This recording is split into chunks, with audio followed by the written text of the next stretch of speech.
नमस्कार, मैं हूं एडवोकेट डॉक्टर जय कुमार पांडे और इस वक्त आप देख रहे हैं 4C सुप्रीम लॉ पार्टनर का यह कानूनी मुकदमा।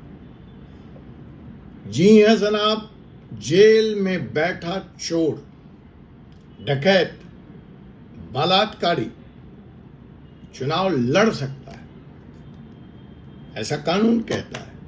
लेकिन निर्दोष व्यक्ति जो जेल में है वो वोट नहीं डाल सकता। जी हां, इसी विषय को लेकर प्रस्तुत हूं मैं यहां आज आपके बीच। क्यों?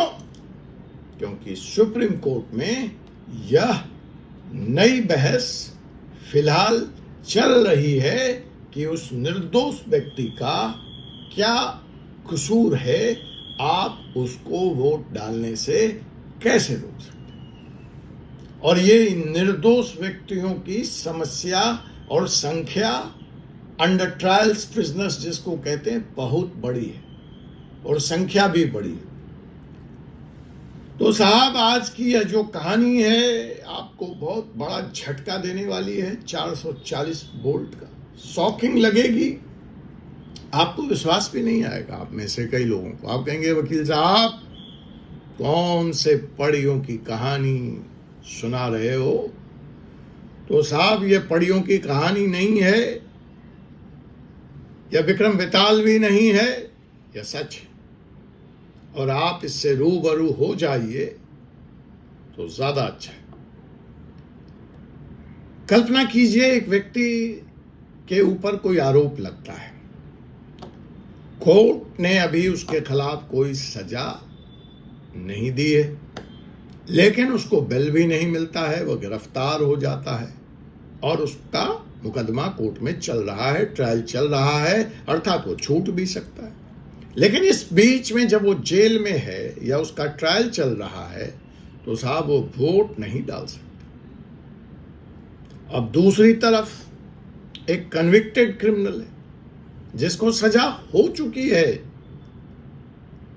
वो मर्डर किया हो सकता है, वो रेप का अपराधी हो सकता है, वो भ्रष्टाचार करप्शन में गिल्टी पाया गया हो, वह साहब चुनाव लड़ सकता है, एमपी या एमएलए बन सकता है, मंत्री भी बन सकता है। साहब, क्या यह आपको मजाक लग रहा है?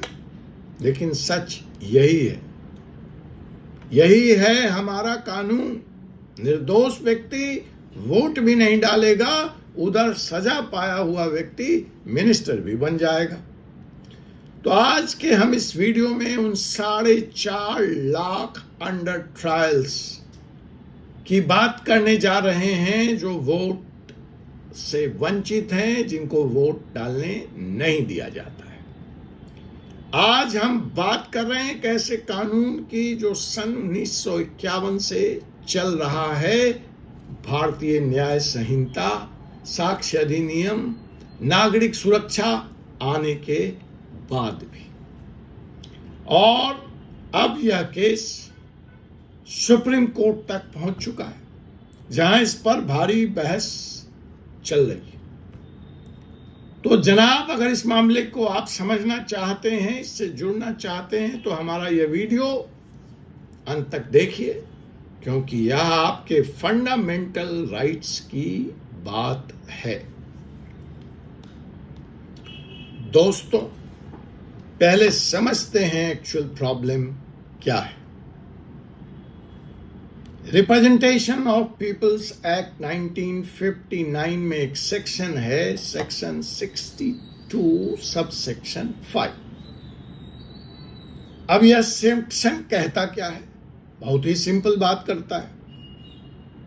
Section 62 sub section 5 of RPA 1951, कोई भी व्यक्ति वोट नहीं डाल सकता अगर वह जेल में बंद है, चाहे वो सजा काट रहा हो, या वह फिर पुलिस कस्टडी में हो, या वह अंडर ट्रायल हो।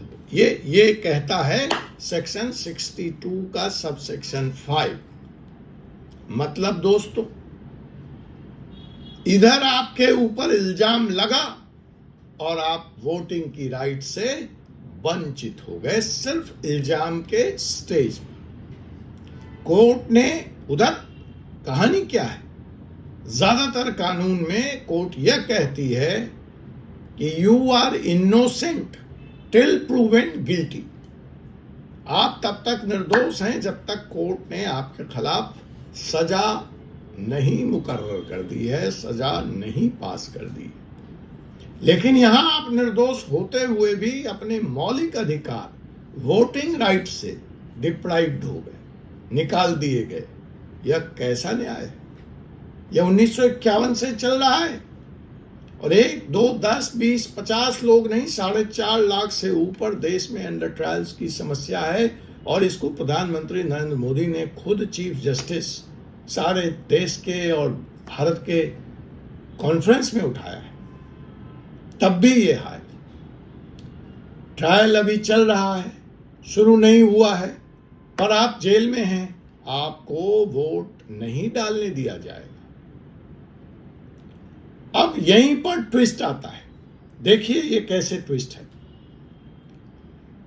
उसी एक्ट का सेक्शन 8 वो क्या कहता है कि अगर आप पे सिर्फ चार्ज लगा है, अभी कन्विक्शन नहीं हुआ है, तो आप चुनाव लड़ सकते हो। देखिए मजेदार है ना, यहां कुछ नहीं है, आप वोट नहीं डालो। क्यों? सिर्फ आप अंदर बंद हो। और यहां पर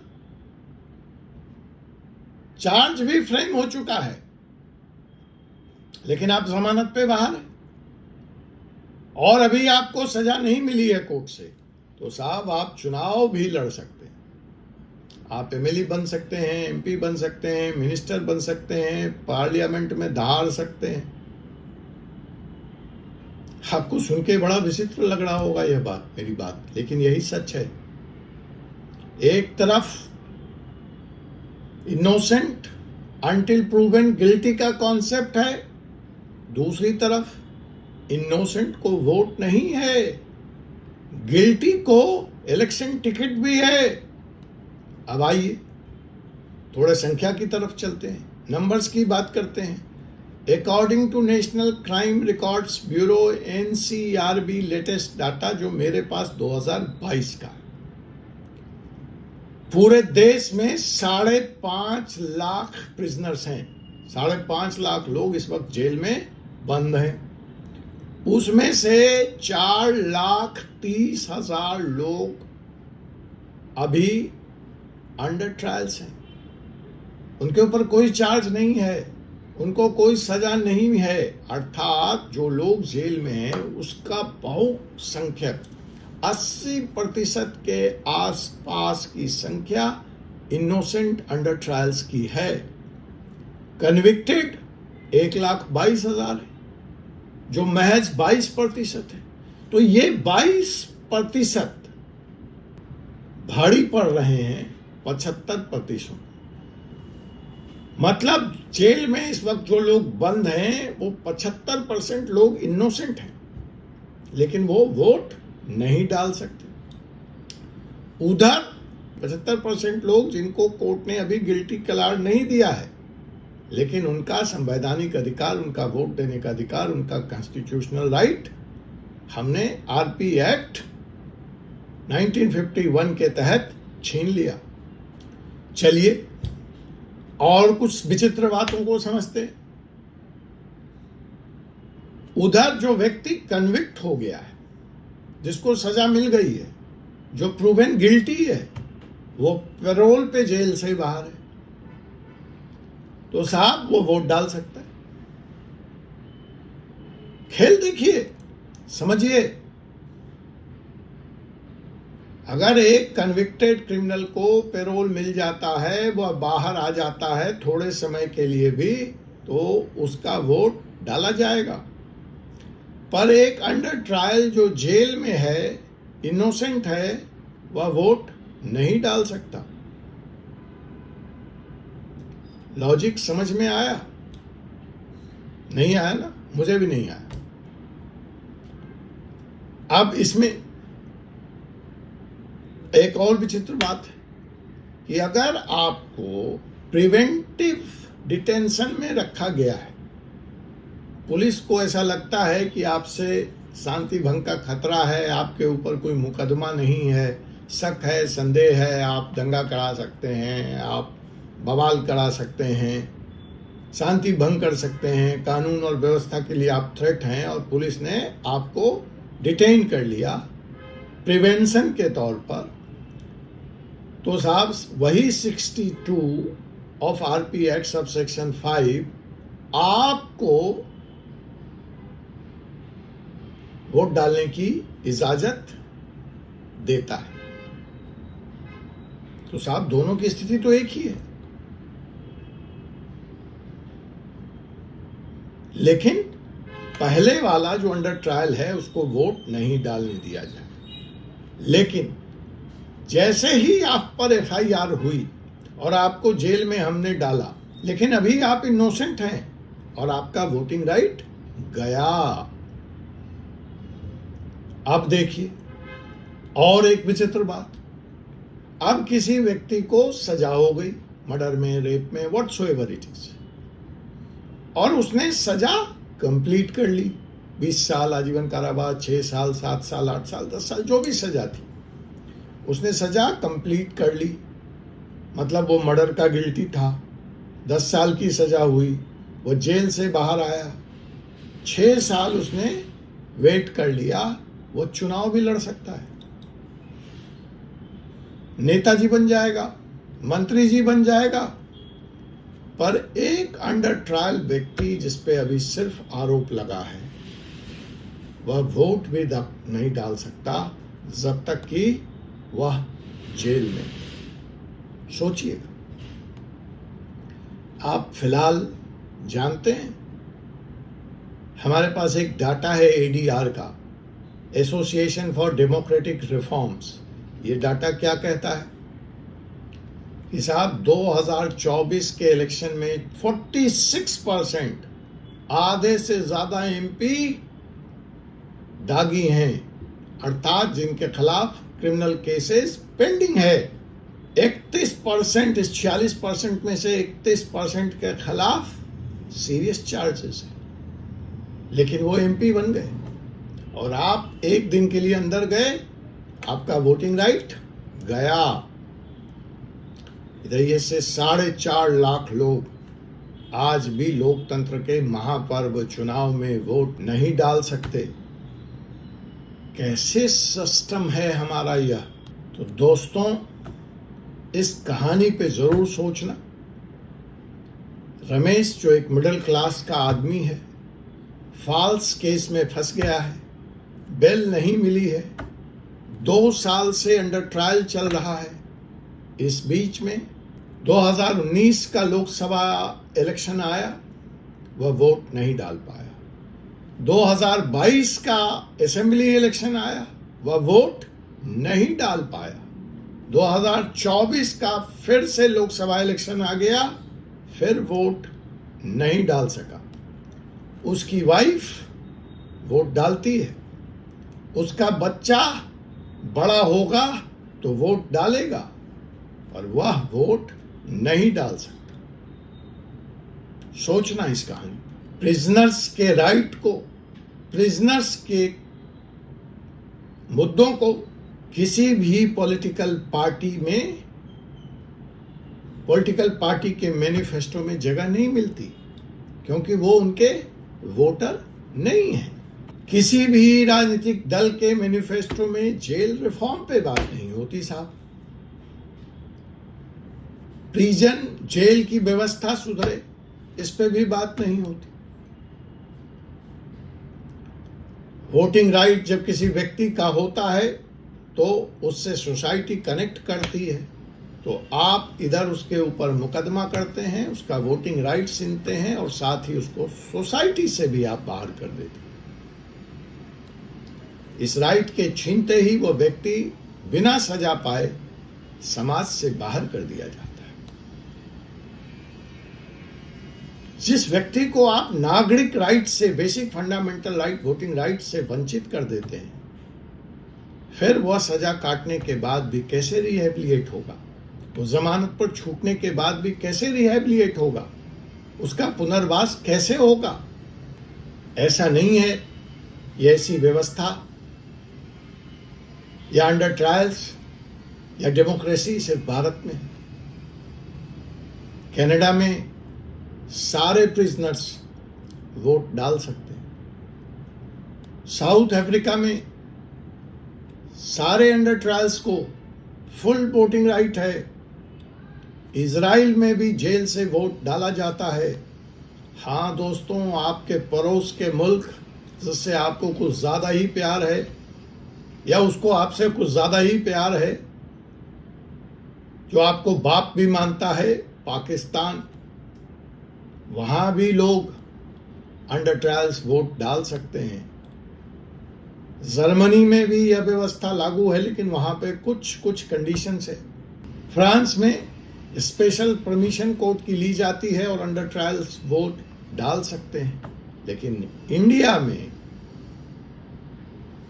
ना, कोई स्कोप नहीं। जहां से आपने संविधान लिया है, यूनाइटेड किंगडम, वह भी इस व्यवस्था को क्रिटिसाइज करता है, इसे बेसिक फंडामेंटल राइट्स का वायलेशन बताता है। मतलब दोस्तों, इस मामले में कम से कम, लोकतंत्र के इस मामले में कम से कम पाकिस्तान भी आपसे आगे है। सीखिए, थिंक अबाउट इट। बड़े झंडा लिए फिरते हैं आप हिंदुस्तान के लोकतंत्र का और सवाल उठाते हैं पाकिस्तान और बांग्लादेश पर, लेकिन इस मामले में पाकिस्तान आपसे आगे है। खैर, यह सवाल बड़ी शिद्दत से सुप्रीम कोर्ट में उठा है। 2 दिन पहले दोस्तों, सुप्रीम कोर्ट ने इस मुद्दे को गंभीरता से लिया है और एक जनहित याचिका में भारत सरकार से उसका स्टैंड पूछा है, उससे उसका जवाब मांगा है। सुनीता शर्मा, जो पटियाला पंजाब से आती हैं, उन्होंने यह मुकदमा लगाया है। अपने मुकदमे में उन्होंने कहा है कि यह कॉन्स्टिट्यूशनल वायलेशन है। आर्टिकल 326 सबको वोट देने की गारंटी देता है। आप इस तरह से ब्लैंकेट बैन नहीं लगा सकते। आर्टिकल 14 का भी यह उल्लंघन है। Presumption of innocence until proven guilty के सिद्धांत का विरोध है, के खिलाफ है। अंडर ट्रायल्स लीगली इनोसेंट हैं, उन्हें इस तरह से सजा देना सजा से पहले गैर कानूनी है। और भारत अंतर्राष्ट्रीय कमिटमेंट से भी बाध्य है। International Convent on Civil and Political Rights 1979 में भारत इसका सिग्नेटरी है। आर्टिकल 25 कहता है कि एवरी सिटीजन्स को वोट डालने का अधिकार होना चाहिए। फिर इस तरह से ब्लैंकेट बैन का होना उस अंतर्राष्ट्रीय कमिटमेंट का भी उल्लंघन है। इंडिया में 1350 जेल हैं। क्या इन 1350 जेल में जब वोटिंग होती है, पोलिंग बूथ नहीं लगाया जा सकता? पोस्टल बैलेट का सिस्टम ऑलरेडी एग्जिस्ट करता है। क्या उनको पोस्टल बैलेट के जरिए वोट नहीं डलाया जा सकता? तो लॉजिस्टिक के नाम पर आप कब तक इस देश के नागरिकों को उसके बेसिक और फंडामेंटल राइट से महरूम करके रखेंगे? यह इस देश की जनता जानना चाहती है। हम इस केस पर नजर बनाए रखेंगे और जो भी अपडेट होगा उस पर आपको अवगत कराएंगे। इस बारे में, इस मुद्दे में कुछ पास्ट जजमेंट भी हैं, लेकिन वो जजमेंट 1997 के हैं। आज हम 2025 में हैं। क्या स्थिति बदलनी नहीं चाहिए? इस सवाल पर हम उनको भी सुनेंगे जो इसका विरोध करते हैं, और इसके पक्ष में जो लोग हैं हम उनको भी सुनेंगे। और हम आपसे आपके विचार भी जानना चाहते हैं। तो आज के इस एपिसोड में, आज की यही कहानी, आपसे पुनः मुलाकात होगी एक ऐसे ही विषय के साथ, एक नई कहानी के साथ अगले एपिसोड में। तब तक के लिए मुझे advocate doctor Ajay Kumar Pandey, advocate Supreme Court of India को अनुमति दीजिए। जय हिंद, जय भारत, जय संविधान।